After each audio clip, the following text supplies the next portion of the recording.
Opinion shareholders support steady electrification and they reward vertical integration. The journey of automobiles is what Bilbo Baggins of The Lord of the Rings describes as there and back again.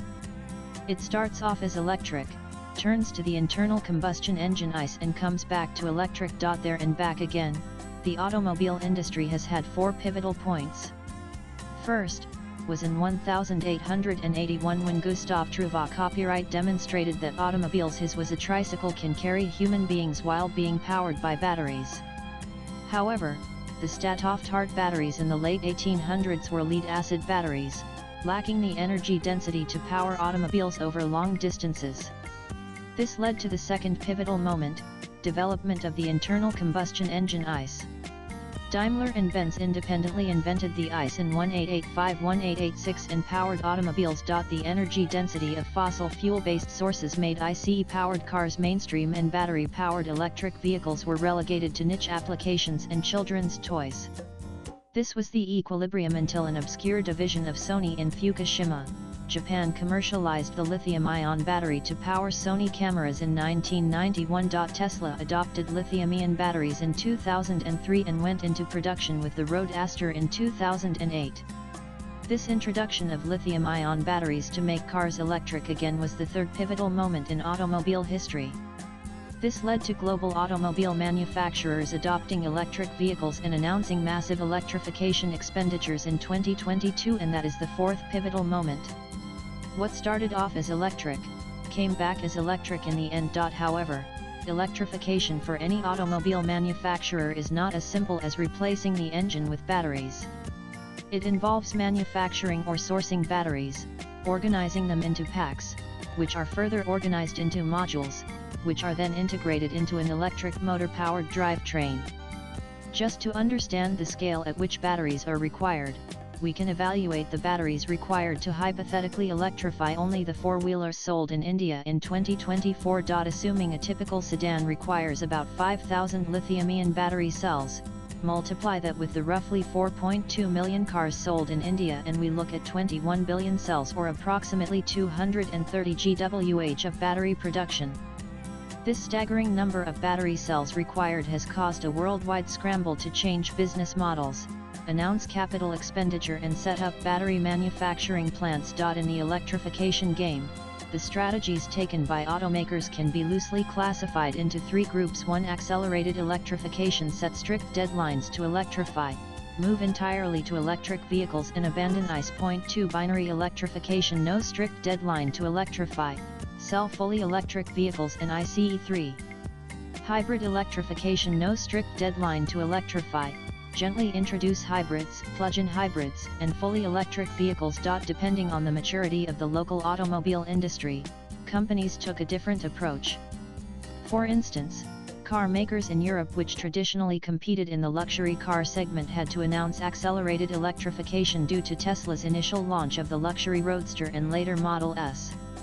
On the other hand, when Tesla announced the more affordable Model 3, the American car makers had to announce accelerated electrification to stay competitive. This led the transatlantic car makers in 2021-2022 to announce aggressive electrification by 2035 and gamble their balance sheets. In Asia, the approach has been more cautious as the local automobile industry predominantly focuses on more affordable options. The Indian car makers seem to have taken the binary electrification route, where the ICEs are the profit-generating machines which are being slowly supplemented with the fully electric vehicles. The other Asian car manufacturers have taken the gentle electrification path by offering hybrids in addition to the fully electric. Offering hybrids in addition to fully electric provides strategic advantages like allowing time to set up domestic battery supply chains and the time to develop the charging infrastructure. In addition, hybrids require a tenth of the batteries of fully electric vehicle, which allows flexibility to ramp up more likely or ramp down less likely the electrification path. To compare how these three strategies performed, we can compare how shareholders rewarded the three strategies by finding share price data from Yahoo Finance. To ensure a long-term picture, we compare the 10 IEAR performance normalized to June 8, 2015 with the assumption that markets are the best judge of strategies in the long term. Tesla was not included in the comparison as its interests are beyond automotive. Figure 1 comparison of the normalized share price of global automobile manufacturers highlighting the role of electrification strategies normalized to price on June 8, 2025 from Yahoo Finance. The accelerated strategy has not been rewarded well by the shareholders. For example, Ford generated 23% return over 10 years, GM generated 77%, Volkswagen was negative. This could have been from the high capital expenditure, technological gaps, and the difficulty in moving to all-electric vehicles by 2035. But shareholder hesitation towards aggressive timelines does not signal resistance to electrification as highlighted by the performance of the Asian companies. The India strategy of binary electrification has been rewarded by shareholders.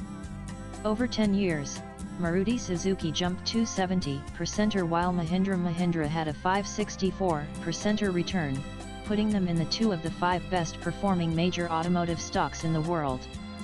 However, the top performing strategy has been the hybrid electrification strategy followed by BID. While Kia also delivered an impressive 221%, BID stands out at 773%. BID stands out for a few reasons. First, it's the only car manufacturer that makes all its batteries. In fact, they sell them to other car manufacturers too. Second, BID is involved in the entire value chain of batteries from mining of the ores, to active material processing, to assembly. It even has its own fleet of ships to deliver its electric vehicles across the world. Third, from a strategy perspective, BID stopped making ICE in 2022 and pivoted to a hybrids and fully electric vehicles, which allowed it to focus heavily on battery manufacturing and technology. This enabled BID to produce 110 GWh worth of batteries in 2023. For reference, Tesla made 31 GWh of batteries that year. Such vertical integration of batteries manufacturing into their business enabled controlling costs and set technological benchmarks, allowing them briefly to be the largest electric vehicle manufacturer in 2024. Swipe left for next video. Jumping into electrification without setting up the battery know-how has been negatively viewed by the investors of transatlantic car manufacturers. In contrast, Indian car manufacturers have been prescient to take the steady path and have been earned the approval of their shareholders. But the market's deepest admiration has been for car companies that are vertically integrated. The writer is a chief technology officer of a deep tech startup working on affordable energy storage systems. He holds a PhD from Brown University in Materials Engineering and AB.Tech and M.Tech from IIT Bombay. Views expressed in the above piece are personal and solely those of the author.